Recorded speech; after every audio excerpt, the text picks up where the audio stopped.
السلام عليكم ورحمة الله وبركاته.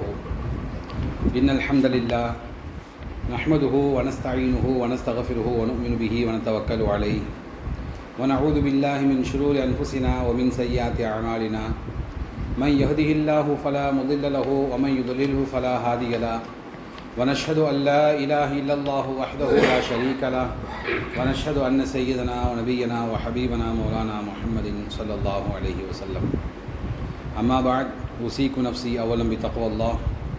قال الله تعالى في القرآن المجيد والفرقان الحميد: ذلك الكتاب لا ريب فيه هدى للمتقين. وقال تعالى: إن الله لا يغير ما بقوم حتى يغيروا ما بأنفسهم. صدق الله العلي العظيم. எல்லா புகழும் புகழ்ச்சியும் இந்த உலகத்தை படைத்து பரிபாலித்து ரசித்து வரக்கூடிய ஏகனான அல்லாஹ் ஒருவனுக்கே உரித்தாகட்டும். மேலும் அல்லாஹுடைய சாந்தியும் சமாதானமும் இந்த உலகத்திற்கு நேர் வழிகாட்ட வந்த அனைத்து இறைத்தூதர்கள் மீதும் அவர்களை பின்பற்றக்கூடிய நல்லோர் அனைவர்கள் மீதும், குறிப்பாக இன்றைய வகுப்பிற்கு அதற்கே உரித்தான நேரத்திலும் வந்து அமர்ந்திருக்கின்ற உங்கள் அனைவர்கள் மீதும் குறைந்த இலவற்றம் என பிரார்த்தனை செய்தவனாக ஆரம்பம் செய்கின்றேன். நாம் எப்படி அல்லாஹுடைய மார்க்கத்தை அதன் தூய வடிவத்தில் அறிந்து கொள்வதற்காக வேண்டி இங்கே ஒன்று குழுமி இருக்கின்றோமோ, இதே போன்ற நாளை மறுமை நாளில் அல்லாஹுடைய மன்னிப்பை பெற்ற மக்களாக நம்மையும் நம் குடும்பத்தாரையும் ஜன்னத்துல் ஃபிர்தௌஸ் என்று சொல்லக்கூடிய சொர்க்கத்தில் அல்லாஹ் ஒன்று சேர்ப்பானாக. நம்முடைய குடும்பத்தில், நம்முடைய உறவுகளில், நம்முடைய நண்பர்களில் யாரெல்லாம் நம்மை விட்டு பிரிந்திருக்கின்றார்களோ அவருடைய கபர்களை சொர்க்கத்துடைய பூஞ்சொலி ஆக்குவானாக. அவருடைய பாவங்களை மன்னித்து அவர்களையும் அல்லாஹு தாலா சொர்க்கத்தில் பிரவேசிப்பானாக என்று பிரார்த்தனை செய்வதனாக ஆரம்பம் செய்கின்றேன். அன்பிற்கினிய இஸ்லாமிய சகோதரர்களே, பெரியோர்களே, இன்றைய வகுப்பிலே நாம் எடுக்கக்கூடிய பாடம் என்னவென்று சொன்னால், ஈமானை வலுப்படுத்தக்கூடிய வழி என்ன என்ற தலைப்பின் கீழ் உங்களுக்கு மத்தியில் சில விஷயங்களை நாம் பார்க்க இருக்கின்றோம். அல்லாஹு தஆலா நான் ஓதிய வசனத்திலே சொல்லுகின்றான்: இன்னல்லாஹ லா யுகையிரு மா பிகௌமின் ஹத்தா யுகையிரு மா பிஅன்ஃபுஸிஹிம். குர்ஆனுடைய 13வது அத்தியாயம் 11வது வசனத்தில் அல்லாஹ் சொல்கின்றான், எந்த சமூகம் தன் பண்புகளை மாற்றிக்கொள்ளவில்லையோ அந்த சமூகத்தின் பண்புகளை அல்லாஹ் மாற்றுவதில்லை. அப்போ ஒரு சமூகம் தன்னை மாற்றிக்கொள்ள முன் வரும்போது தான், தன்னை மாற்றிக்கொள்ள வேண்டும் என்று நினைக்கும் போது தான் அல்லாஹும் அந்த சமூகத்துக்கு உதவி செய்கின்றான், மாற்றுகின்றான் என்பதாக இந்த வசனத்தில் அல்லாஹ் சொல்கின்றான். அந்த அடிப்படையில் நம்முடைய ஈமானை பலப்படுத்தக்கூடிய வழிமுறைகளுக்கு நாம் முக்கியத்துவம் தரவில்லை என்று சொன்னால், நாம் நம்மை மாற்றிக்கொள்ளவில்லை என்று சொன்னால், அல்லாஹுடைய எந்த விதமான உதவியும் நமக்கு கிடைக்காது என்பதை நாம் ஆரம்பத்திலே பதிவு செய்து கொள்ள வேண்டும்.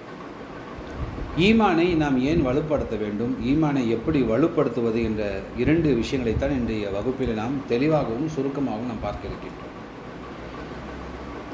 ஏனென்று சொன்னால், ஈமான் என்பது நம்முடைய எல்லா நற்செயலுக்கான அடிப்படையாக ஆணிவேராக இருந்து கொண்டிருக்கின்றது.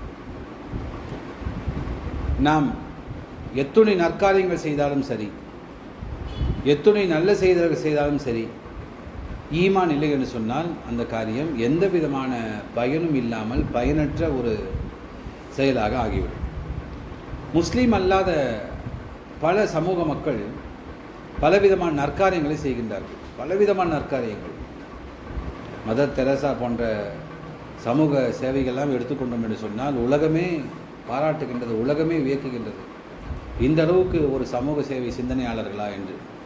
ஆக அதே போன்று பல சமூக சேவர்கள் உலகத்திலே பெருகி கொண்டிருக்கின்றார்கள். ஆனால் அந்த பெரிய ஒரு கை சேதம் என்னவென்று சொன்னால், அந்த சேவைக்கான பாராட்டுகள், சேவைக்கான பரிசுகள், சேவைக்கான விருதுகள், சேவைக்கான பாராட்டுகள் அனைத்தும் உலகத்திலே கிடைத்துவிட்டு நம் அருமை நாளில் அவருடைய அக்கௌண்ட்டிலே ஒன்றுமே இருக்காது. என்ன காரணம் என்று சொன்னால், இந்த ஈமான், அடிப்படையான இந்த ஈமான் அவருக்கு இல்லை. ஆக இறை நம்பிக்கை இல்லாமல், ஈமான் இல்லாமல் செய்யக்கூடிய எந்த ஒரு செயலுமே அது பயனற்ற செயல் என்பதை நாம் விளங்கிக் கொள்ள வேண்டும். ஆகவே முஸ்லிம்களாகிய நாம் எந்த ஒரு செயல் செய்தாலும் சரி, முதலிலே இது அல்லாஹுக்காக நான் செய்கின்றேன், நோக்கம் என்ன, அல்லாஹுக்காக இந்த செயலை நான் செய்கின்றேன் என்பதை நாம் நம்முடைய உள்ளத்திலே ஆழமாக பதிவு செய்து கொள்ள வேண்டும். அதே போன்று ஈமான் எப்போது நம்மிடத்தில் வலுப்பெறுகின்றதோ, ஈமான் எப்போது நம்மிடம் பலம் பெறுகின்றதோ, அப்பொழுது நம்முடைய எண்ணங்கள், நம்முடைய சிந்தனைகள், நம்முடைய ஒழுக்கங்கள் நிச்சயமாக மாறிவிடும். ஈமான் வலுப்பெறவில்லை என்று சொன்னால், ஈமான் இல்லை என்று சொன்னால், நம்முடைய எண்ணங்களும் நம்முடைய ஒழுக்கங்களும் நம்முடைய சிந்தனைகளும் தவறான பாதையை நோக்கி சென்று கொண்டிருக்கும். ஏனென்று சொன்னால், இதற்காக கேள்வி கணக்கு நமக்கு இல்லை. நாம் ஏன் நம்மை மாற்றிக்கொள்ள வேண்டும்? உலகத்தில் வாழும் காலத்திலே சுகமாக வாழ்ந்து விடலாம் என்ற ஒரு தவறான எண்ணம் ஈமான் இல்லை என்று சொன்னால் வந்துவிடும். ஆகவே நாம் தினந்தோறும் பல விஷயங்களை பரிசோதனை செய்கின்றோம். குறிப்பாக 40 வயதை கடந்தவர்கள் மாதம் தம்முடைய சர்க்கரை அளவை பதிவு செய்து கொள்வார்கள், பரிசோதனை செய்து கொள்வார்கள். இதய நோயாளிகள் தம்முடைய இதயத்துடைய பலவீனத்தை பரிசோதனை செய்து கொள்வார்கள். அதற்குண்டான மருந்து மாத்திரைகளை பயன்படுத்துவார்கள். இப்படி ஒவ்வொரு மனிதர்களும் தம்முடைய உடலை பராமரிப்பதற்காக தேவையான ஆற்றல்களை, மருந்துகளை, எக்ஸசைஸ்களை எதெல்லாம் தேவையோ அதெல்லாம் கவனமாக இருப்பாங்க, நம்ம பார்க்குறோம்.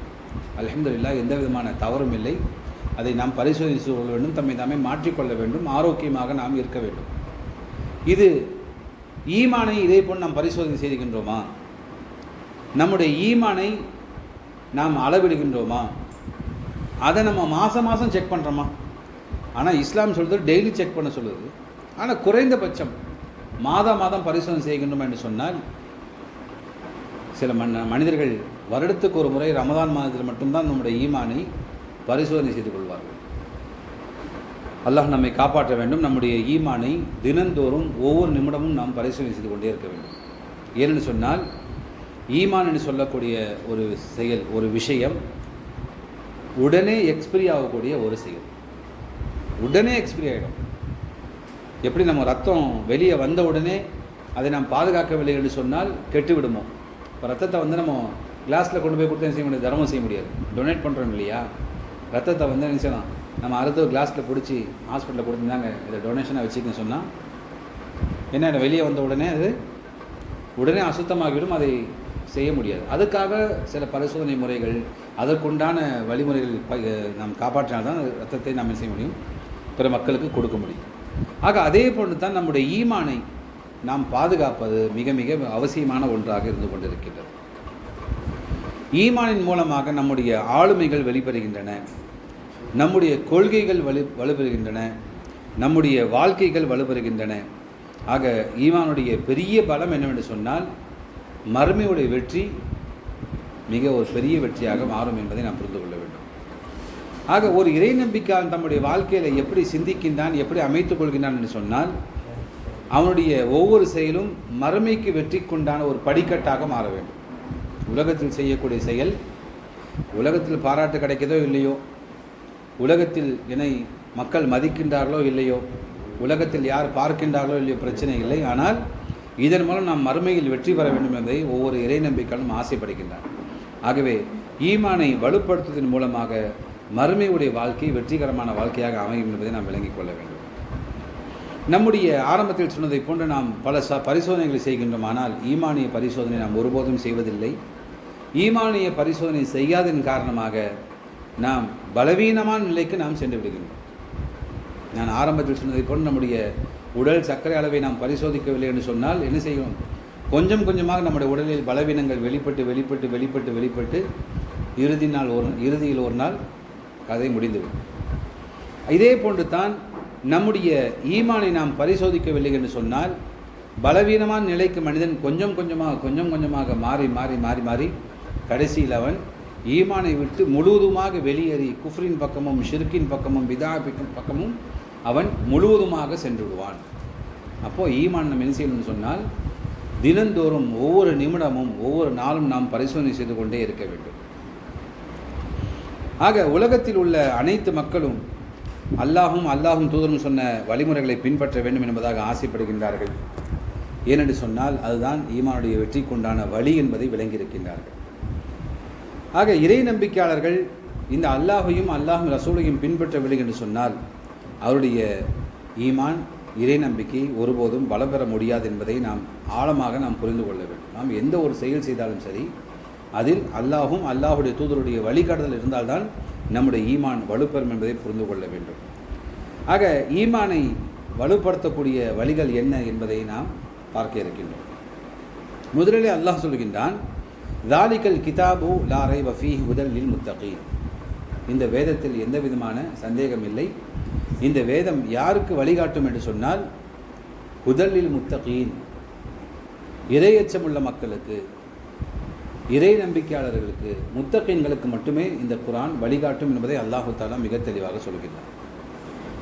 ஆக முத்தகீன்களுக்கு தான் வழிகாட்டும் என்பதை அல்லாஹ் சொல்லிவிட்டு தொடர்ந்து அந்த முத்தகீனுடைய பண்புகளை அல்லாஹ் வரிசைப்படுத்துகின்றான். அல்லதீன யுமினூன பில் கைபி வ யுகீமூன ஸலா வ யுத்தூன ஸக்கா. 3 விஷயங்களை அல்லாஹு தஆலா வரிசைப்படுத்துகின்றான். ஆக ஈமான் வலுப்பெற வேண்டும் என்று சொன்னால் முதலிலே குர்ஆனுடைய தொடக்க வசனத்தை அல்லாஹ் சொல்கின்றான், அவர்கள் மறைவான விஷயத்தை நம்புவார்கள், மேலும் தொழுகை நிலைநிறுத்துவார்கள், தம்முடைய பொருட்களிலிருந்து இறை வழியில் செலவு செய்வார்கள், அவர்கள்தான் உண்மையான வெற்றியாளர்கள் என்பதாக அல்லாஹு தஆலா அறிமுகப்படுத்தி, இது முத்தகீனுடைய பண்பு என்பதை குர்ஆனுடைய ஆரம்ப வசனத்திலே அல்லாஹு தஆலா அறிமுகப்படுத்துகின்றார். நம்முடைய ஈமான் பலவீனம் அடைவதற்கு பல காரணங்கள் இருக்கின்றன. அதை பலப்படுத்தவும் பல வழிமுறைகள் இருந்து கொண்டிருக்கின்றன. அப்போ ஈமான் வீக்காகிறதுக்கும் பல காரணங்கள் உண்டு, ஈமானை வலுப்படுத்தவும் பல வழிமுறைகள் உண்டு. அந்த பல வழிமுறைகளில் ஒரு 4 வழிமுறைகளைத்தான் இன்றைய வகுப்பில் நாம் சுருக்கமாகவும் தெளிவாகவும் பார்க்க இருக்கின்றோம். அல்லாஹுடைய தூதர் ஸல்லல்லாஹு அலைஹி வஸல்லம் அவர்கள் சொன்னார்கள், எப்படி நம்முடைய ஆடை இத்து போகின்றதோ, நம்முடைய ஆடை பழசாகி கந்தலாகி இத்து போகின்றதோ, அதே போன்று உங்கள் ஈமானும் இத்து போகின்றது. ஈமானும் என்ன செய்யுது? பழசாயிடுதுன்னு ரசூல் ஸல்லல்லாஹு அலைஹி வஸல்லம் சொன்னார்.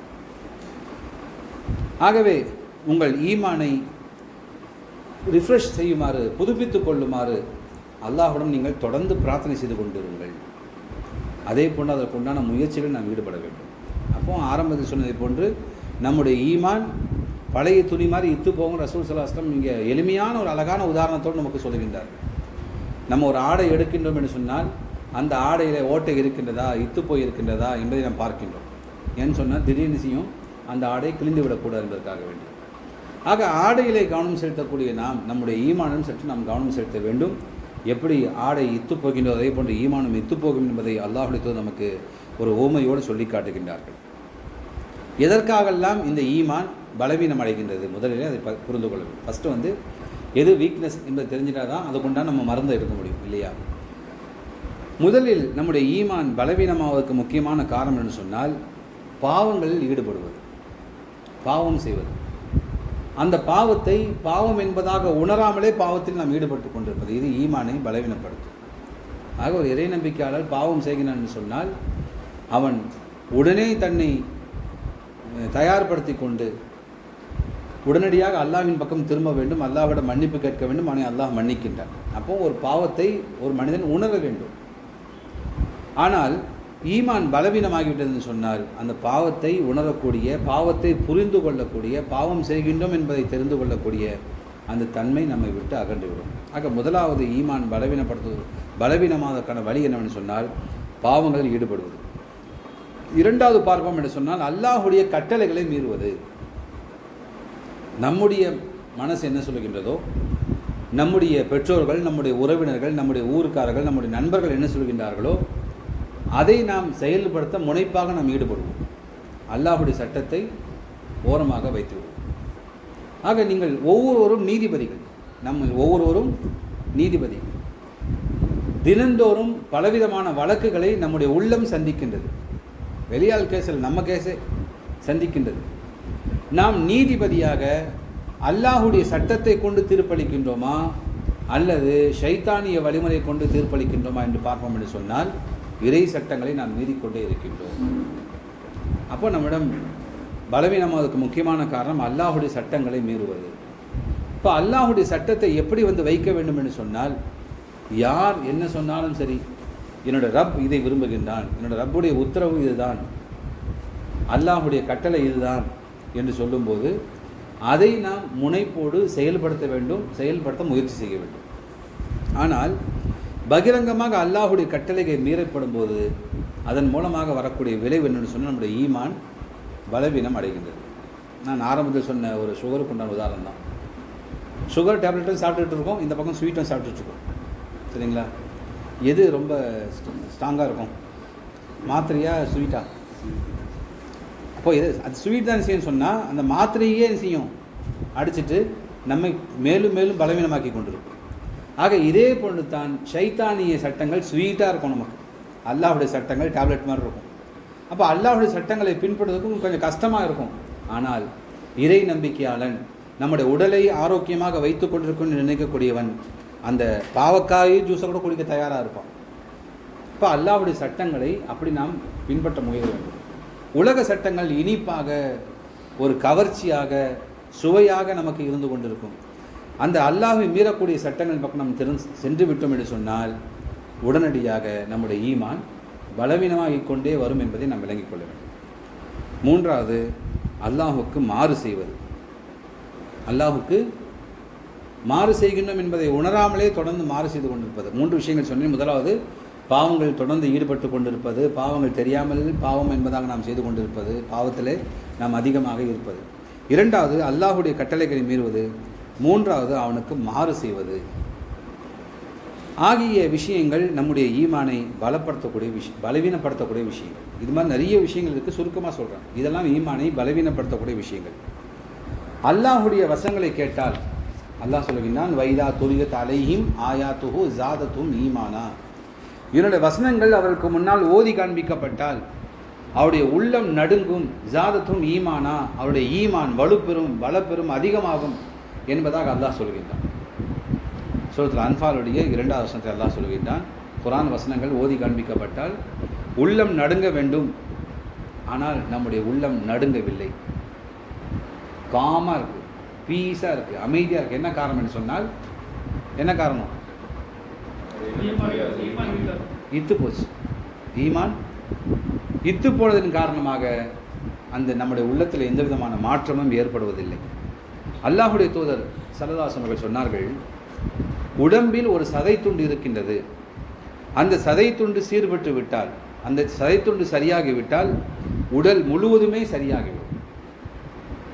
அது கெட்டுவிட்டால் உடல் முழுவதும் கெட்டுவிடும் என்பதாக அல்லாஹுடைய தூதர் ஸல்லல்லாஹு அலைஹி வஸல்லம் சொன்னார்கள்.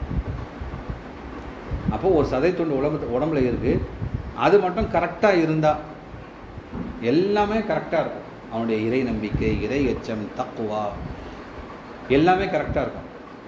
அது வீக் ஆகிடுச்சுன்னு சொன்னால் அவன் பாவங்கள் செய்வதிலே அவன் இன்பமாக இருப்பான் என்பதாக சொல்லிவிட்டு, அதுதான் இதயம், கல்வி என்பதாக, உள்ளம் என்பதாக நபிகள் நாயகம் ஸல்லல்லாஹு அலைஹி வஸல்லம் சொன்னார்.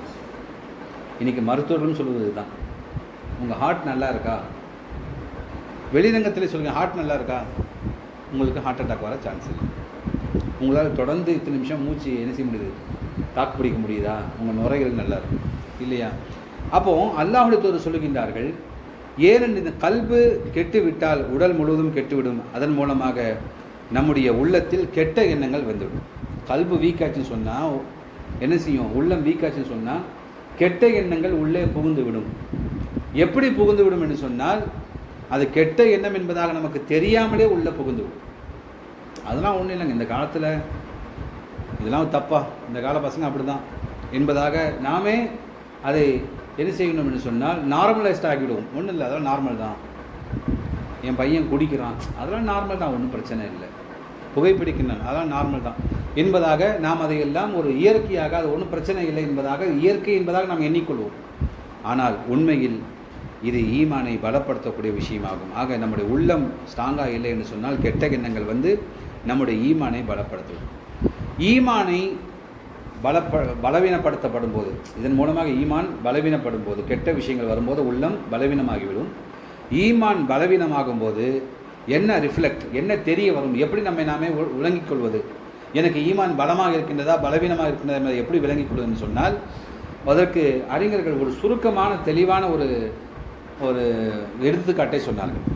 உங்களுக்கு ஈமான் பலவீனமாகிவிட்டதுன்னு சொன்னால் வணக்க வழிபாடுகளில் நாட்டம் இல்லாமல் போய்விடும், தொழுவதில் இன்ட்ரெஸ்ட் இருக்காது, அல்லாஹுடைய சட்டத்திட்டங்களை பின்பற்றுறது இருக்காது, இன்ட்ரெஸ்டே இருக்க, நாட்டம் இல்லாமல் போய்விடும், தொழுகையில் அக்கறை இல்லாமல் ஆகிவிடும்.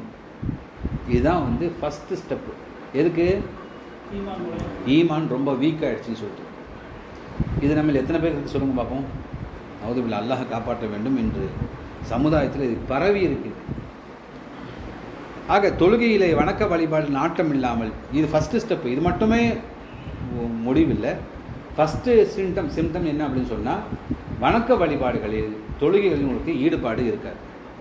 அப்புறம் தொழுதுக்கலாம், சேர்த்து தொழுதுக்கலாம், சரி விடுங்க 4 லைன் 1 லைன் கரெக்டாக தொழுதுக்கலாம், இப்படி என்பதாக நாமே சாக்கு போக்கு சொல்லி வணக்க வழிபாடுகளில் ஈடுபாடு இல்லாமல் ஆக்கிவிடும். இதுதான் முதல் காரணம் உங்கள் ஈமான் பலவீனம் ஆகின்றது என்பதற்கு உண்டான எடுத்துக்காட்டு. இரண்டாவதாக அல்லாஹ் தஆலா சொல்லித்தந்தான், அந்த அல்லதீன யுமினூன பில் கைபி வ யுகீமூன ஸலாத்த, அவர்கள் தொழுகையை நிலைநாட்டுவார்கள் என்பதை சொன்னால் தொழுகையிலே நமக்கு பலவீனம் வந்துவிடும்.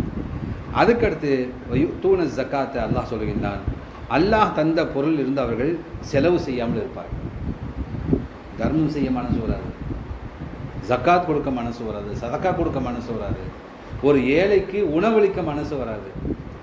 என்ன காரணம் என்று சொன்னால், நம்முடைய ஈமான் பலவீனமாகிவிட்டது. அடுத்த ஸ்டெப்பு, நல்ல காசுலாம் பணக்காரன் வசதியாக இருப்பாப்புல, ஒருத்தர் வந்து எங்கள் வாங்கிட்டாங்க, பசிக்கு இங்கே சாப்பாடு வாங்கிட்டாங்க, சாப்பாடு வாங்கினாங்க, காசு கூட வேண்டாம், வேற ஆள் பாருமா, இப்படி சொல்லிவிட்டான்னு சொன்னால் அவன் தன்னைத்தானே அவன் பரிசோதனை செய்து கொள்ள வேண்டும். நம்ம வந்து 2வது ஸ்டேஜுக்கு வந்துட்டோம், ஈமான் பலவீனம் ஆயிடுச்சு, 2வது ஸ்டேஜுக்கு வந்துட்டோம் என்பதாக அதை நாமே மாற்றிக்கொள்ள வேண்டும். ஏனென்று சொன்னால் அல்லாஹ்வுடைய தூதர் ஸல்லல்லாஹு அலைஹி வஸல்லம் சொன்னார்கள், ஒருவருடைய ஈமானும் இறை நம்பிக்கையும் கஞ்சத்தனமும் ஒன்று சேராது என்பதாக சொன்னார். ஈமானும் கஞ்சத்தனம் என்ன செய்யாது, ஒன்று சேராது. அப்போ ரெண்டும் ஒன்று சேர்ந்துச்சின்னு சொன்னால் நமக்கு ஏதாவது ஒன்று அடி வாங்கும். எது அடி வாங்கும்? ஈமான் அடி வாங்கிடும். அப்போ ஈமானும் கஞ்சத்தனமும் இரண்டும் ஒன்று சேராது. இரண்டும் ஒன்று சேர்ந்து விட்டால் உடனடியாக ஈமான் போய்விடும் என்பதாக அல்லாஹ்வுடைய தூதர் சொன்னார்கள். உள்ளத்தில் ஈமான் இல்லை என்று சொன்னால் அவன் கஞ்சத்தனத்தில் அவன் இருந்து கொண்டிருப்பான், கஞ்சத்தனத்துக்கு முன்னுரிமையில் இருந்து கொண்டிருப்பான். அவர்கள் பாவத்தை ஏவி கொண்டிருப்பார்கள். முன் சென்ற சமுதாயம் கஞ்சத்தனம் செய்த காரணமாக அந்த சமுதாயம் அழிக்கப்பட்டார்கள் என்பதாக ரசூலுல்லாஹி ஸல்லல்லாஹு அலைஹி வஸல்லம் சொன்னார். ஒரு சமுதாயம் கஞ்சத்தனத்தில் ஈடுபட்டதன் காரணமாக ஏன் ஈமான் போயிடும், சரிங்களா? அப்போ ஈமானும் கஞ்சத்தனமும் ஒன்று சேராது. அப்போ ஈமானும் தர்மமும் ஒன்று சேரும். ஈமானும் தர்மம் என்ன செய்யும்? ஒன்று சேரும். கஞ்சத்தனமும் ஈமானும் ஒன்று சேராது என்பதாக அல்லாஹ் எச்சரித்தார்கள். மேலும் சொன்னார்கள், இதன் காரணமாக ஒரு சமுதாயம் அழிக்கப்பட்டதாகவும் எச்சரித்தார்கள். இது 2வது ஒரு சிம்டம்ஸ். அதுக்கடுத்து என்ன கொஞ்சம் கொஞ்சமாக என்ன டிசீஸ் வரும் ஈமானில் அப்படின்னு சொன்னால், பெருமை வரும், பொறாமை வரும், பொய் சொல்லக்கூடிய தன்மை வரும், கோல் மட்டக்கூடிய தன்மை வரும், முகஸ்துதி வரும், ஷோ ஆஃப் வந்துவிடும், ஆணவம் வந்துவிடும், தலைக்கண்ணம் வந்துவிடும். இதே போன்ற கெட்ட குணங்கள்லாம் கொஞ்சம் கொஞ்சமாக சேர்ந்து ஈமான் முழுவதுமாக பலவீனமாக ஆகிவிடும். பதவி ஆசை அடைவதற்காக வேண்டி எத்தகைய தவறான வழியிலும் ஈடுபடக்கூடிய ஒரு எண்ணம் வந்துவிடும். சாதாரணமாக ஒரு சின்ன ஒரு கவுன்சிலர் ஆக வேண்டும், பள்ளிவாசலுடைய நிர்வாகி ஆக வேண்டும், ஒரு ஜமாத்துடைய ஒரு சாதாரணமான ஒரு பதவியிலே வர வேண்டும் என்று சொன்னாலும் கூட அதற்காக என்ன செய்வான்னு சொன்னால் எது செயலையும் அவன் செய்வதற்கு துணிந்து விடுவான்.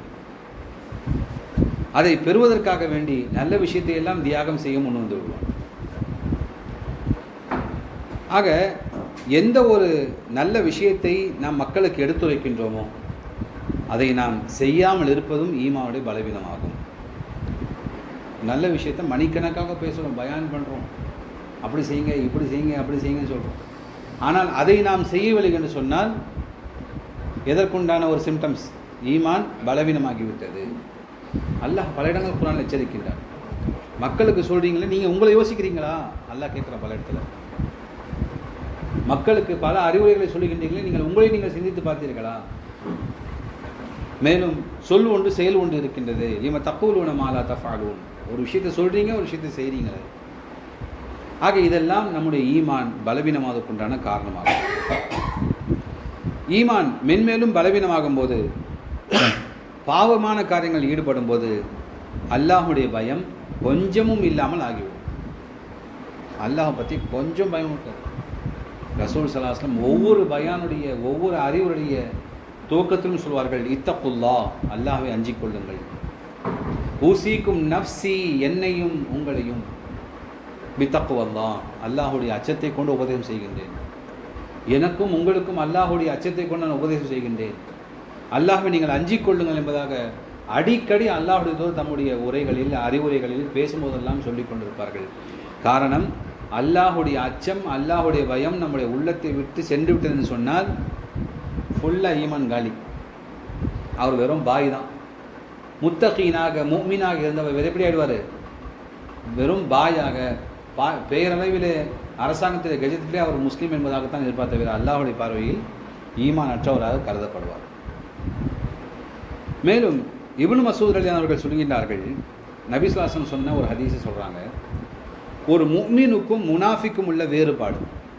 முஃமினுக்கும் முனாஃபிக், முனாஃபிக்னா யார்? காஃபிரா?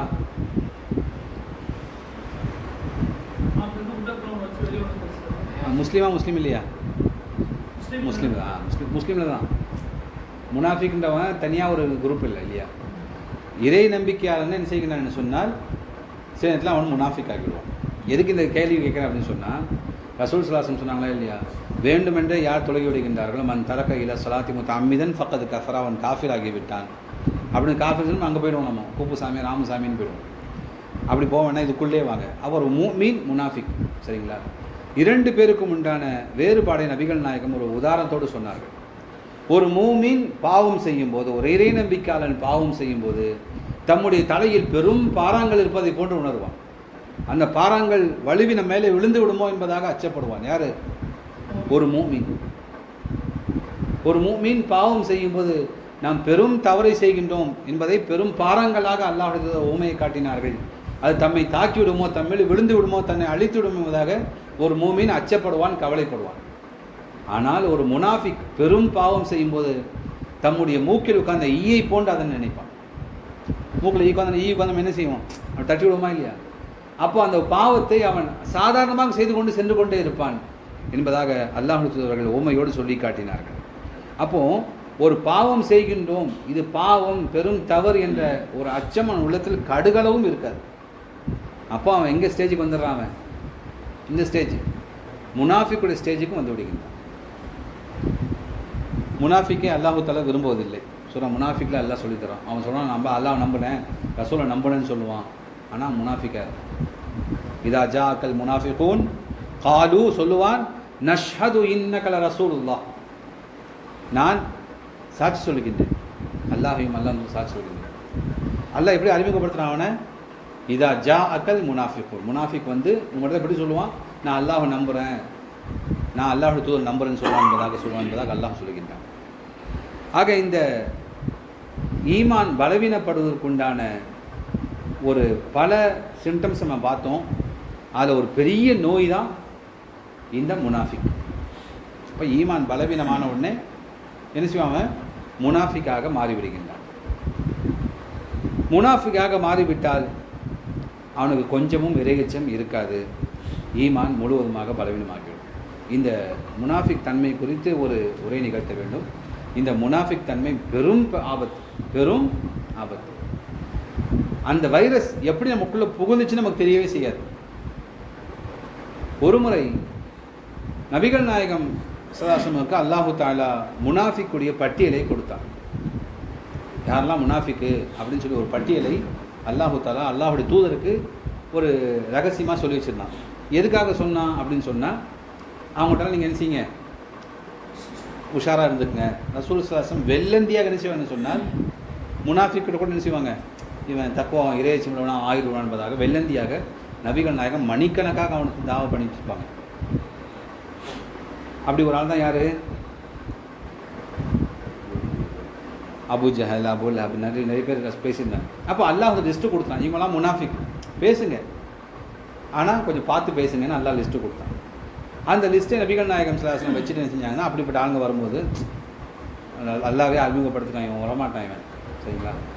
அபு ஜஹலுக்கும் அபு லஹபுக்கும் செய்யாத தாவாவா ரசூல் ஸல்லல்லாஹு அலைஹி வஸல்லம் அவர்கள் இஸ்லாத்துக்கு அல்லாஹு தஆலா நாடவில்லை.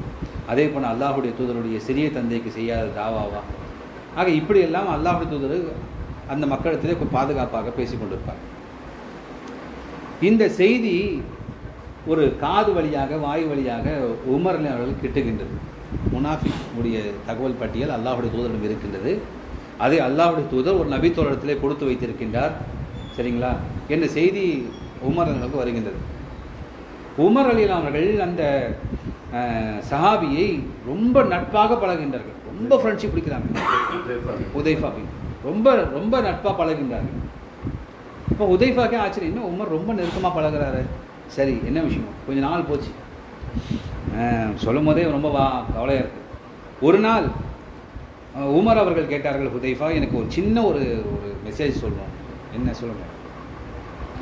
அந்த முனாஃபிக்குடைய பட்டியலில் என்னுடைய பெயர் இருக்கின்றதா? யார் கேட்குறா? யார் கேட்குறா? அமீருல் முஃமினீன். அல்லாஹுடைய தூதருடைய வாயினால் அல்லாஹ் பேசுகின்றான் அறிமுகம் செய்யப்பட்ட ஒரு நபித்தோழர் சொன்னார்கள், என்னுடைய பெயர் இருக்கின்றதா? கேட்ட உடனே ஹுதைஃபா அப்படியே அதிர்ந்து போயிட்டார். என்ன சொல்றீங்க, என்ன சொல்றீங்க?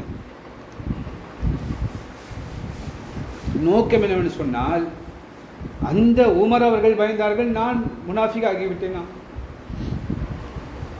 ஆனால் இன்று நாம் பகிரங்கமான முனாஃபிக்காக இருக்கின்றோம். ஆனால் நம்முடைய உள்ளத்தில் நான் தான் சொர்க்கவாசி, நான் நிச்சயமாக சொர்க்கம் சென்று விடுவேன். ஆனால் நம்முடைய செயல்பாடுகள் அனைத்தும் நயவஞ்சகத்தனமாக இருந்து கொண்டிருக்கின்றது. ஆகவே இந்த ஈமான் பலவீனம் அடையும் போது நம்மிடம் வரக்கூடிய பெரிய ஒரு ஆபத்து இந்த நயவஞ்சகத்தன்மை.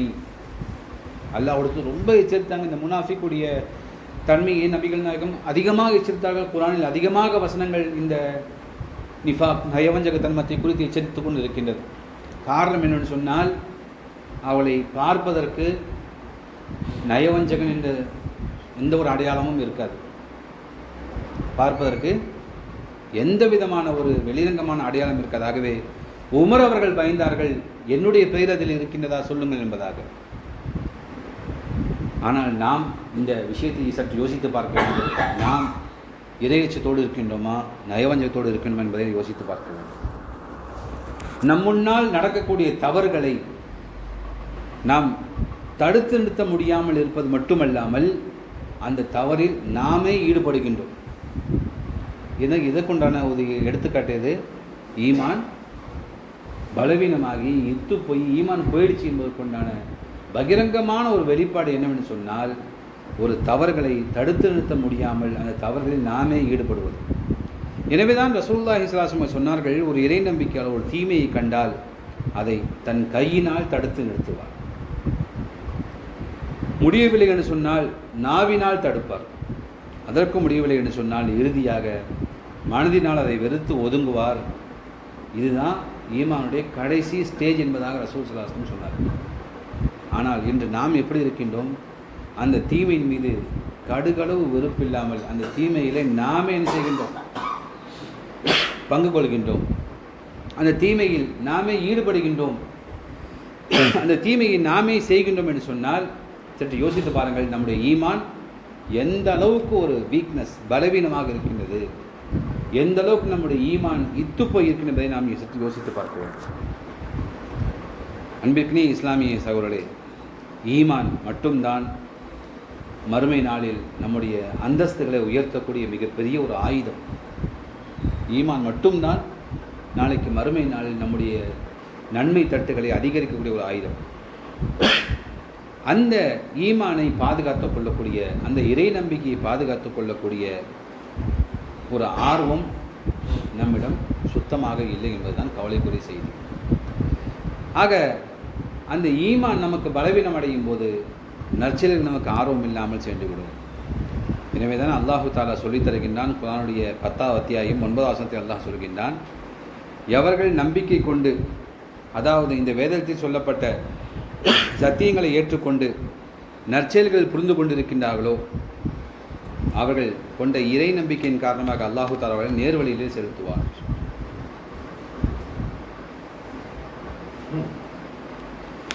அப்போ ஈமான் நமக்கு இருந்தால் அல்லாஹு தாலா நம்மை நேர்வழியிலே செலுத்துவான். ஈமான் நமக்கு இருந்தால் ஒரு பாவம் செய்யும் போது நமக்கு அல்லாஹு தாலா உள்ளத்திலே போடுவான், இது தவறு, நீ தௌபா செய், அல்லாஹ் மன்னிப்பு கேள். இல்லாமன் தாப வாமன வாமின் அமலன் சாலிகன், உடனடியாக அவர் தௌபா செய்வார். அதற்கு பகரமாக நன்மை செய்து கொண்டே இருக்கும். ஒரு சின்ன பாவம் செஞ்சார், அதற்கு பகரமாக என்ன செய்வார்? அவர் தொடர்ந்து நன்மை செய்து கொண்டே இருப்பார். ஒரு நபி தோழர் பிலால் ரலியல்லாஹு அவர்களை திட்டிவிட்டார். என்ன சொல்லிட்டாரு? கருப்பரின் மகனே என்று சொல்லிவிட்டார். தான் இந்த அதிகமாக இந்த வார்த்தை தான் சொன்னார், கருப்பரின் மகனேன்னு சொல்லிவிட்டார். இது பிலால் ரலியல்லாஹு உள்ளத்திலே மிகப்பெரிய ஒரு கவலையை ஏற்படுத்தியது. என்ன பண்ணாங்க? திருப்பி நீ வெள்ளையரின் மகனை என்பதை திட்டவில்லை, ஏதோ சொல்ல நேராக சொல்ல போய் கம்ப்ளைண்ட் பண்ணிட்டாங்க. யாரை சொல்லலாம்? அவர் சொல்லிட்டாரு, எனக்கு மனசே கேட்கல, ரொம்ப மனசு வருத்தமாக இருக்குது, நீங்கள் அவரை கூப்பிட்டு கொஞ்சம் அட்வைஸ் பண்ணுங்கள், இப்படிலாம் பேச வேணாம் சொல்லுங்கள். இதுதான் சொன்னார் பிலால். ரசூல் ஸல்லல்லாஹு அலைஹி வஸல்லம் சஹாபியை கூப்பிட்றாங்க. கூப்பிட்டுட்டு பிலாலோட சிறப்பை சொல்கிறாங்க. நீங்கள் திட்டிங்க கேட்குற எடுத்தோன்னே அவரோட சிறப்பை சொல்கிறாங்க. பிலால் எப்படிப்பட்டவர் தெரியுமா? எப்படி சாக்ரிஃபைஸ் பண்ணியிருக்காரு இஸ்லாம் ஈமானுக்காக வேண்டி. பெரும் பெரும் கல் வைக்கப்பட்டாலும் கூட அவங்க முதுகு போய் பாருங்கள், முதுகில் அப்படியே எலும்பெலுமாக தெரியும், அந்தளவுக்கு சாக்ரிஃபைஸ் பண்ணியிருக்காரு அப்படின்னு ரசூல் ஸல்லல்லாஹு அலைஹி வஸல்லம் சொல்லிட்டு விட்டாங்க. இப்படி அணுகுமுறை பாருங்கள். ஏங்க திட்டினீங்க அவரை? அப்படி போய் மன்னிப்பு கேளுங்கலாம் சொல்லலை. பிலால் என்னோட சிறப்பை சொன்னார்கள். எப்படிப்பட்ட ஒரு இறை நம்பிக்கையாளர், ஈமான் உள்ளவர் சொன்னார். நேரம் அந்த சாபி ஓடி போய் பிலாலுடைய காலை பிடிச்சி கழுத்தில் வச்சு மிதிங்க என்ன என்னென்னு சொன்னால், உங்களோட சிறப்பை தெரியாமல் உங்களே திட்டிவிட்டேன். ஒரு விஷயம் பாருங்கள், சின்ன தப்பு செஞ்சாரா இல்லையா? பிலாலை பார்க்கும் போதெல்லாம் செய்யுதுனா யா பிலால், என்னோட தலைவரை பிலால் என்பதாக அவர் அழைப்பார். கூப்பிட்டு பக்கத்தில் உட்கார வச்சுப்பார், தோளில் கை போட்டு பேசுவார். ஏனென்று சொன்னால் இந்த திட்டிய வார்த்தை அதற்கு பகரமாக நான் மன்னிப்பு கேட்டுக்கொண்டே இருப்பேன். ஒரு மனுஷனுக்கே இப்படின்னு சொன்னால் நான் அல்லாஹ்விடம் எவ்வளோ மன்னிப்பு கேட்க வேண்டும். ஆக தவறு செய்வது இயற்கை தான். குல்லு பனி ஆதம ஹத்தாவும், தவறு செய்வது ஆதமுடைய மக்களுடைய ஒரு பண்பு. இவ ஹைரு ஹத்தாவும் அத்தவாவும், அவர்கள் சிறந்தவரான சொன்னால் தௌபா செய்யக்கூடியவர். அல்லாஹ் என்ன சொல்கிறான்? உங்கள் பாவத்தை நினச்சி கண்ணை ஒரு துளி தண்ணி வரட்டோங்க, உங்கள் பாவத்தை நான் மன்னிக்கிறேன், அழுவுங்க, உங்கள் பாவத்தை நினச்சி அழுவுங்க, தனிமையில் அழுவுங்க, இரவில் அழுவுங்க, தஹஜத்தில் அழுவுங்க, உங்கள் பாவத்துக்காக அல்லாஹ்விடம் மன்னிப்பு கேளுங்க. ஆக நாம் எத்தனை பாவங்கள் செய்திருந்தாலும் அல்லாஹு தஆலா மன்னிப்பதற்கு தயார். தினந்தோறும் தம்முடைய கரங்களை அல்லாஹ் விரித்து வைத்து உங்கள் பாவம் மன்னிப்பிக்கக்கூடிய மக்கள் யார், வாருங்கள் மன்னிக்கின்றேன் என்பதாக அல்லாஹு தஆலா அழைப்பதாக நபிகள் நாயகம் ஸல்லல்லாஹு அலைஹி வஸல்லம் சொன்னார்கள். யௌமல் கியாமா, மறுமை நாள் வரை அல்லாஹ் அப்படி அழைக்கின்றான். நாம் தயாராகவில்லை. ஆக ஒரு பாவம் செய்யும்போது நமக்கு ஈமான் இருந்தால் அந்த ஈமான் நமக்கு ஒரு இன்டிமேஷன் கொடுக்கும், ஒரு சிக்னல் கொடுக்கும். நீ பாவம் செய்கிற, தப்பு செய்கிற, தப்பாக பேசிட்ட அப்படி சொல்லும்போது உடனே அவன் என்ன செய்வான்னு சொன்னால் அந்த மனிதத்தில் மன்னிப்பு கேட்பான், அல்லாஹ்வுடன் தௌபா செய்வான். இப்படி யார் சத்தியங்களை ஏற்றுக்கொண்டு நற்செயல் புரிந்து கொண்டு இருக்கின்றார்களோ அவர்களுக்கு அல்லாஹ் தஆலா நேர் வழியில் செலுத்துவான். அப்போ பாருங்கள், ஒரு தப்பு செஞ்சு மன்னிப்பு கேட்கல, அல்லாஹ்வுடன் தௌபா செய்யவில்லை என்று சொன்னால் நம்முடைய ஈமான் பலவீனமாகின்றது. அல்லாஹ் அப்படிப்பட்ட மக்களை நேர்வழி காட்ட மாட்டான். நான் ஆரம்பத்திலே சொல்லி காட்டினேன், நேர்வழியின் பக்கம் நாம் ஆசைப்பட்டு வந்தால்தான் அல்லாஹ் வழிகாட்டுவான். அல்லாஹ்வா சூஸ் பண்ணி நேர்வழியில் போய் என்பதாக சொல்ல மாட்டான். மேலும் இன்று பார்க்கின்றோம், நம்முடைய ஈமானும் நற்செயலும் குறைந்து கொண்டே வருகின்றது, பலவீனப்பட்டு கொண்டே வருகின்றது. ஆகவே இதுவரை நாம் பார்த்தது எந்தெந்த செயல் நம்முடைய ஈமானை பலவீனமாக்கும் என்பதை பல விஷயங்கள் சுருக்கமாக நாம் சில விஷயங்களை நாம் பார்த்தோம்.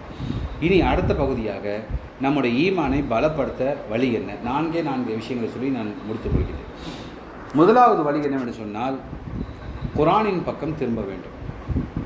ஈமானை பலப்படுத்த ஒரே வழி குர்ஆனின் பக்கம் நாம் திரும்புவது. ஏனென்று சொன்னால், நான் ஓதிக்காட்ட வசனம் அல்லாஹ் சொல்கின்றான், வைதா துலியத் அலைஹிம் ஆயாத்துஹு ஜாதத்துஹும் ஈமானா. அல்லாஹுடைய வசங்களின் மூலமாக, அல்லாஹுடைய அத்தாட்சிகளின் மூலமாக குர்ஆன் ஓதப்படும் போது உங்கள் ஈமான் அதிகரிக்கும், உள்ளம் நடுங்கும் என்பதாக அல்லாஹ் சொல்கிறார்.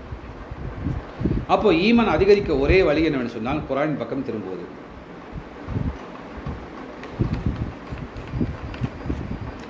வெறுமனே குர்ஆனை ஓதினால், குர்ஆனை மனப்பாடம் செய்தால், குர்ஆனை தலையில் தூக்கி வச்சுக்கிட்டா, குர்ஆன் நெஞ்சோடு அணைச்சி வச்சுக்கிட்டா நமக்கு ஈமான் அதிகரித்து விடுமா? ஒருபோதும் ஈமான் அதிகரிக்காது. நபிகள் நாயகம் ஸல்லல்லாஹு அலைஹி வஸல்லம் சொன்னார்கள், எப்படி இரும்புக்கு துருப்பிடிக்கின்றதோ அதே போன்று உங்களுடைய உள்ளத்துக்கும் துருப்பிடிக்கின்றது.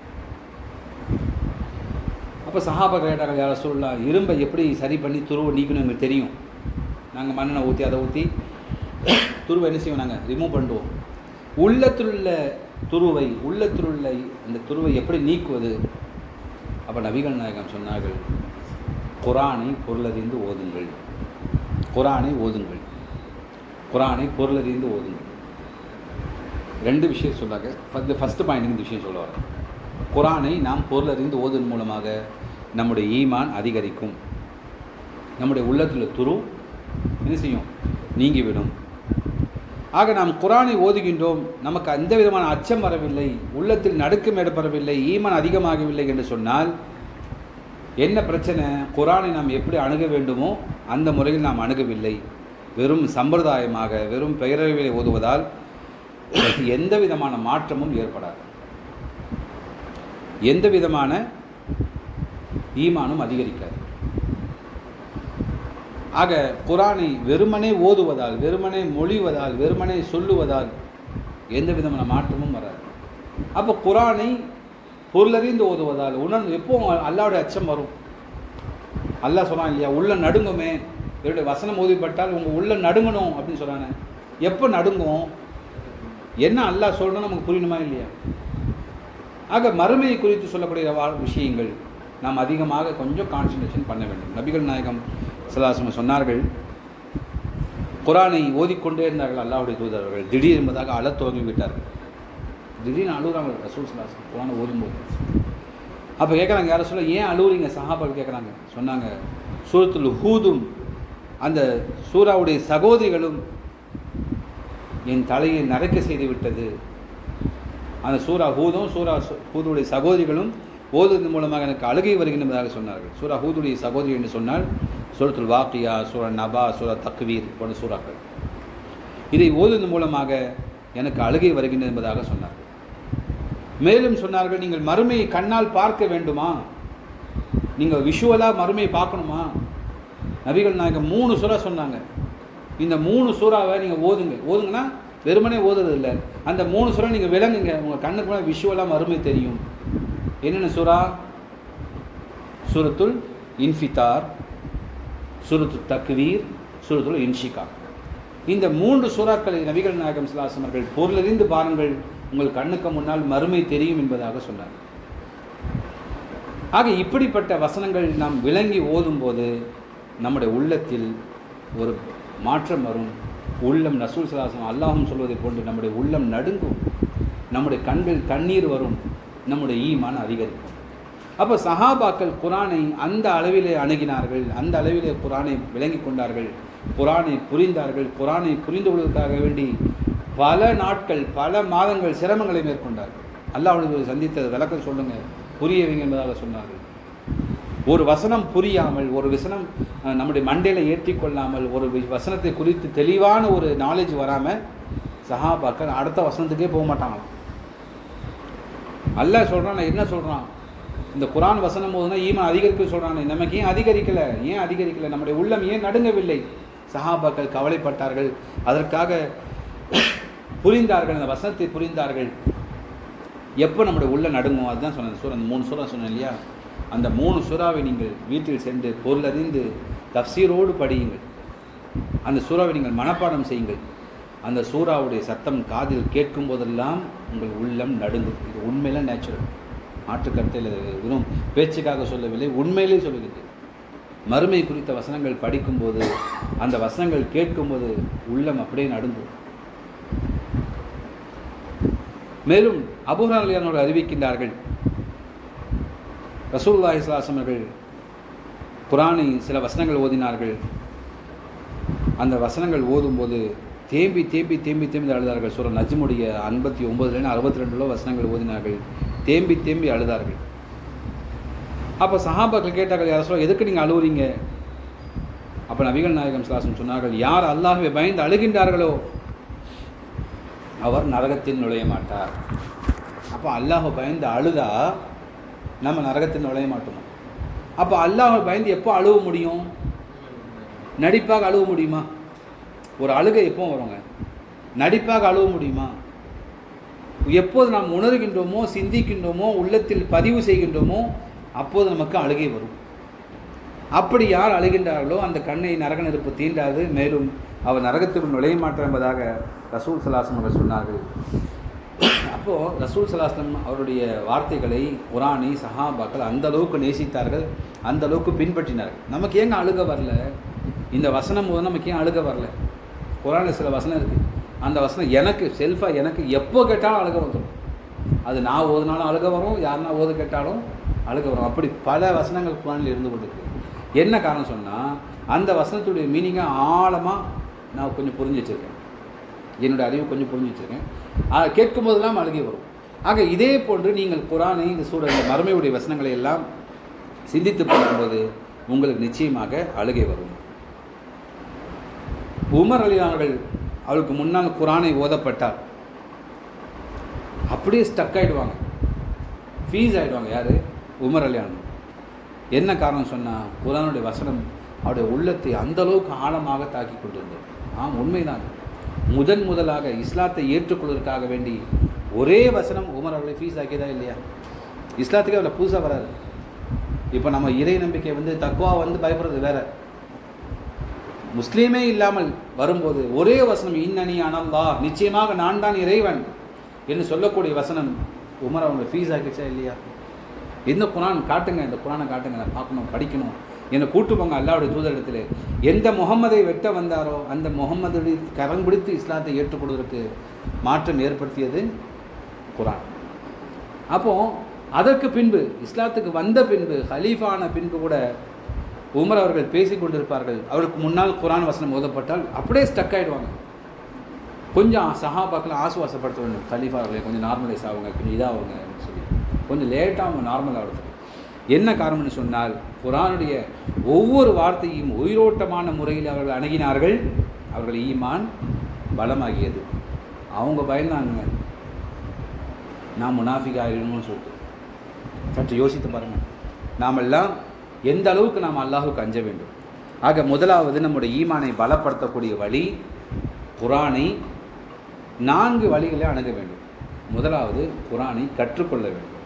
குரானை கற்றுக்கொள்ள வேண்டும், தாய் அரபி மொழிகளை கற்றுக்கொள்ள வேண்டும்.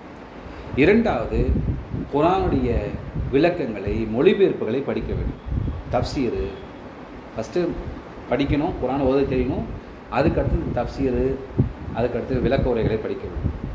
மூன்றாவது, அதை செயல்முறைப்படுத்த வேண்டும்.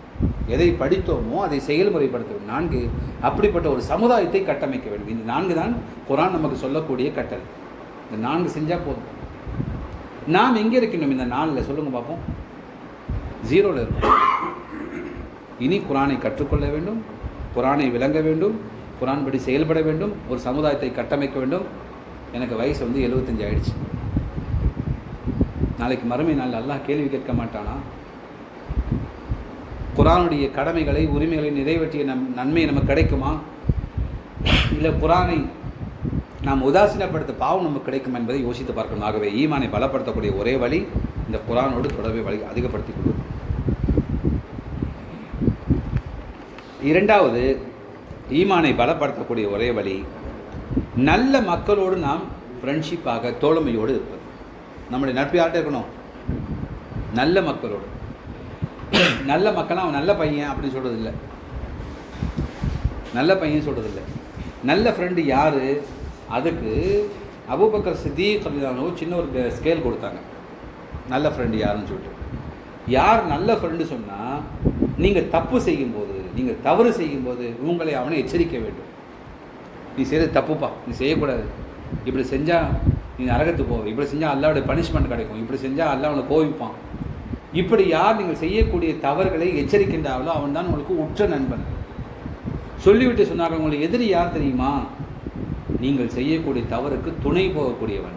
நம்ம ஃப்ரெண்டு ஒருத்தன் சிகரெட் பிடிக்கிறான், நான் சிகரெட் பிடிக்க மாட்டேன், நம்ம ஃப்ரெண்டு ஒருத்தன் பிடிக்கிறான், நான் வாங்கி கொடுப்பேன்.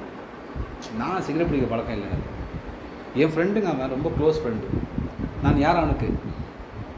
யார்? எதிரி என்பதாக அபூபக்கர் சித்திக் அவர்கள் சொன்னார். ஆக இதுதான் ஸ்கேல். நீங்கள் செய்யக்கூடிய தவறு, ஒரு சும்மா தவறு உங்கள் ஃப்ரெண்டை சொல்லி பாருங்கள், நான் இன்றைக்கி ஃபஜ்ரே தொழுவில் பாண்டு கொடுங்க அப்படின்னு சொல்லி, விடுப்பா பரவாயில்ல, நான் ஒரு வாரமாக தொழுவில், நீ ஒரு நாள் தான் தொழுவில், பரவாயில்ல விடு. இப்படி சொன்னால் அவன் நமக்கு எதிரி. அவன் என்ன செய்ய வேண்டும் என்று சொன்னால், அவன் தொழுகவில்லை என்று சொன்னாலும் நம்ம எச்சரிக்க வேண்டும். ஃபஜ்ர் தொழுவலியா, நீ ஷைத்தான் பிடின்னு சிக்கி விட்டாய், உன் காதில் ஷைத்தான் சிறுநீர் கழித்து விட்டான், நீ அல்லாஹ்வுடன் தௌபா கேள், இனி அப்படிப்பட்ட செயலை செய்யாதே, தொழுகவில்லை என்று சொன்னால் நான் பேசாதே என்பதாக எவன் உங்களை எச்சரிக்கின்றானோ அவன் உங்களுக்கு நண்பன் என்பதாக அபூபக்கர் சித்திக் அவர்கள் சொன்னார்கள். ஆக நல்ல நண்பர்களை நாம் தேர்வு செய்ய வேண்டும்.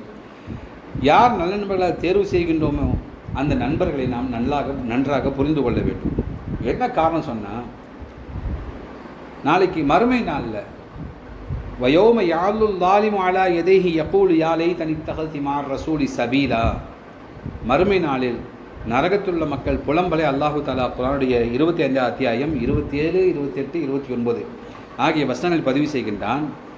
மறுமை நாளில் அவர்கள் தம்முடைய கரங்களை கடித்துக் கொள்வார்கள். சொல்வார்கள், நான் இந்த இறை தூதருக்கு நண்பராக இருந்திருக்கக்கூடாதா? இந்த இறை தூதருடைய வழிமுறை நான் பின்பற்றி இருக்கக்கூடாதா? அந்தோ என்னுடைய கை சேதமே, நான் இப்படிப்பட்ட மனிதர்களெல்லாம் நண்பராக வைத்திருந்தேனே. இவெல்லாம் யார்? இவளை யார்? மிகப்பெரிய துரோகம் செய்து விட்டானே.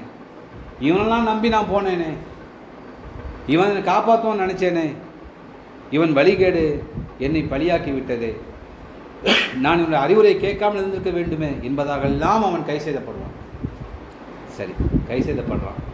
உடனே அல்ல சொல்யூஷன் கொடுத்து சரிப்பா மாற்றிடுவானா? எந்த விதமான மாற்றமும் இல்லை. ஆகவே மாற்றக்கூடிய ஒரே வழி எங்கே? இங்கே தான்.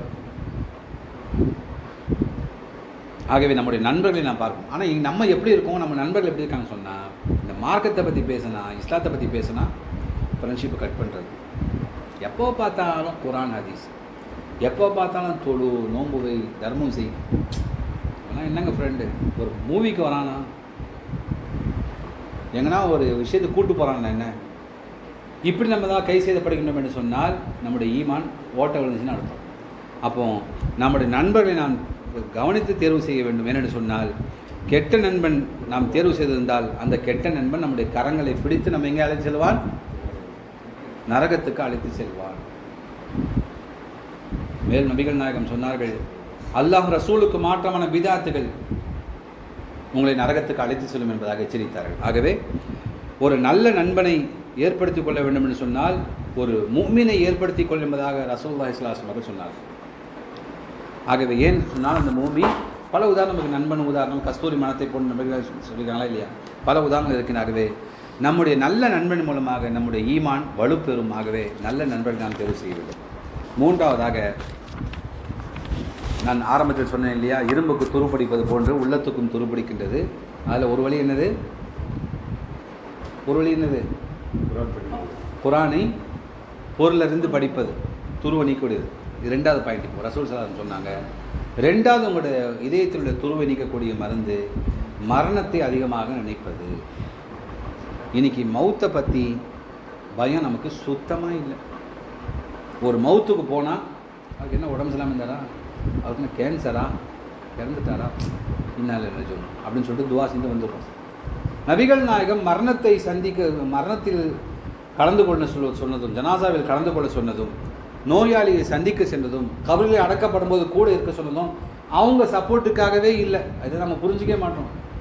நீ ஒரு நாள் இப்படி இந்த படுக்கையிலே கடப்பாய், நீ இந்த மன்னரைக்குள் அடக்கப்படுவாய், உனக்கு பள்ளியில் தொழுக வைக்கப்படும், நீ உன்னை மாற்றிக்கொள். ஒவ்வொரு இறை நம்பிக்கையும் தன்னை மாற்றிக்கொள்வதற்காக தான் ரசூல் ஸல்லல்லாஹு அலைஹி வஸல்லம் நோயாளியை சந்திங்க, மௌத்தில் கலந்துக்குங்க, ஜனாசா அடக்குங்க, ஜனாசா தூக்கிட்டு போங்க, ஜனாசா தொழுவுங்க, ஜனாசா அடக்கம் பண்ணும்போது கூட இருங்க சொல்லிட்டு உங்களுக்கு ஒரு கிராத்துடைய நன்மை கிடைக்கும் என்பதாக சொன்னார்கள். வெறும் நன்மைக்காக அல்ல, மாறாக தன்னை தானே அந்த இடத்தில் வைத்து பரிசோதிப்பதற்காக. எனவே நாம் மரணம் அடைந்தே தீர்வோம் என்ற எண்ணம் நமக்கு இருக்கின்றது. ஆனால் நாம் எப்படி மரணம் அடைய போகின்றோம், நமக்கு மௌத் எப்படி வரணும்? அல்லாஹ் சொல்கின்றான், வலா தமூதுன்ன இல்லா வஅன்து முஸ்லிமூன், நீங்கள் முஸ்லீம்களாக இல்லாமல் நீங்கள் மரணம் அடைய வேண்டாம். அல்லாஹ் சொல்கிறான். நீங்கள் மௌத்து வரும் தெரியும். உங்கள் மௌத்து எப்படி வர வேண்டும் என்று சொன்னால், முஸ்லீமாக மௌத்து வர வேண்டும்.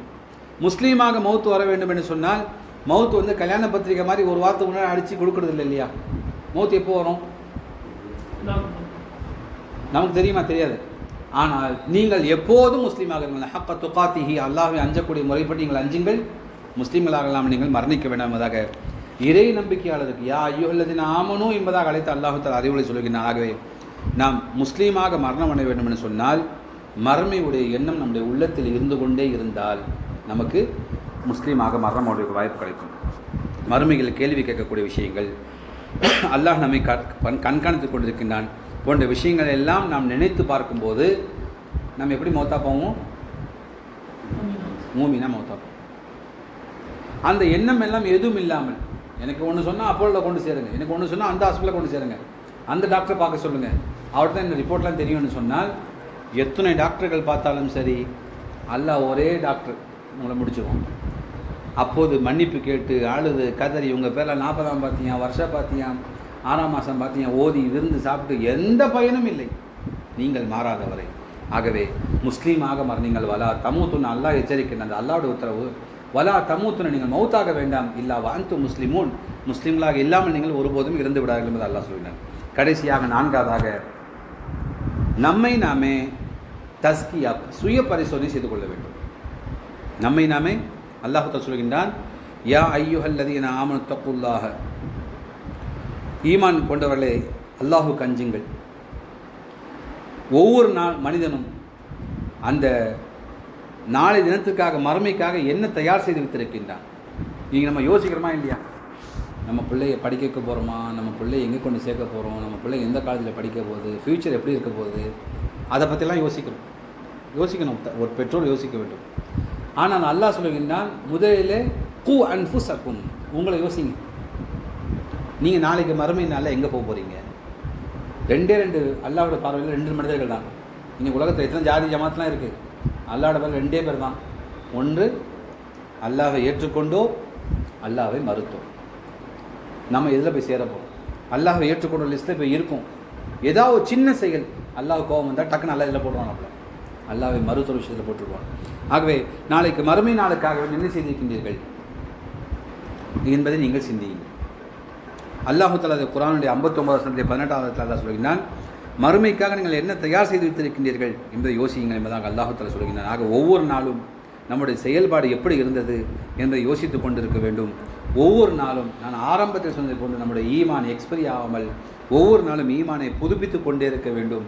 அதுக்கு ஒரு வழி, அல்லாஹ்விடம் நாம் மன்றாட வேண்டும், அல்லாஹ்வின் பக்கம் திரும்ப வேண்டும், நம்மை நாமே சுய பரிசோதனை செய்து கொள்ள வேண்டும். நம்மை நாமே சுய பரிசோதனை செய்து கொண்டு நன்மை செய்திருந்தால் அல்லாஹுக்கு நன்றி செலுத்துங்கள், பாவம் செய்திருந்தால் அல்லாஹ்விடம் மன்னிப்பு கேளுங்கள். பெருமை கொள்ளாது, தலைகணம் கொள்ளாதீர்கள்.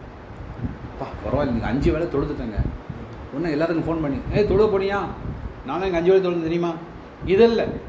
அந்த 5 வேளை தொழுகைகளில் எத்தனை தவறுகள் இருந்தது, இதையெல்லாம் சிந்தித்து பாருங்கள்.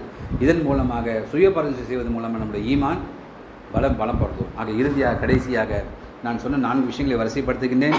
முதலாவது, குர்ஆனை சரியான முறையில் அணுகுவதன் மூலமாக நம்முடைய ஈமான் வலுப்பெறும். 2வது, நல்ல மக்களோடு தோழமை கொள்வதன் மூலமாக நம்முடைய ஈமான் வலுப்பெறும். 3வதாக, மரணத்தை அதிகமாக நினைவு கூறுவதன் மூலமாக நம்முடைய ஈமான் வலுப்பெறும். 4வதாக, நம்முடைய வாழ்க்கையை தினந்தோறும் சுய பரிசோதனை செய்து கொள்வதன் மூலமாக நம்முடைய ஈமான் வலுப்பெறும். அப்படிப்பட்ட ஈமான் வலுப்பெற்ற கூட்டத்தில் அல்லாஹு தஆலா நம் அனைவரும் சேர்த்தள்ளுவானாக. நம்முடைய ஈமானை தினந்தோறும் பரிசோதிக்கக்கூடிய நல்ல மக்களாக அல்லாஹ் ஆக்கி அருள்வானாக. ஷைத்தானுடைய தீய சகவாசத்தை விட்டும் தீய நட்புகளை விட்டும் நம்மையும் நம்முடைய குடும்பத்தாரையும் அல்லாஹு தஆலா பாதுகாத்து அருள் புரிவானாக. நம்மையும் நம்முடைய குடும்பத்தாரையும் மன்னித்து நாளைக்கு மறுமை நாளில் ஜன்னத்துல் ஃபிர்தௌஸ் சொல்லக்கூடிய சொர்க்கத்தில் அல்லாஹ் தஆலா சேர்த்தருள்வானாக. ரப்பனா தக்கபல் மின்னா இன்னக அன்த ஸமீஉல் அலீம் வதுப் அலைனா இன்னக அன்தத் தவ்வாபுர் ரஹீம். அஸ்ஸலாமு அலைக்கும் வரஹ்மத்துல்லாஹி வபரகாத்துஹு. சுப்ஹானக அல்லாஹும்ம வ பிஹம்திக அஷ்ஹது அன் லா இலாஹ இல்லா அன்த அஸ்தக்ஃபிருக வ அத்தூபு இலைக்.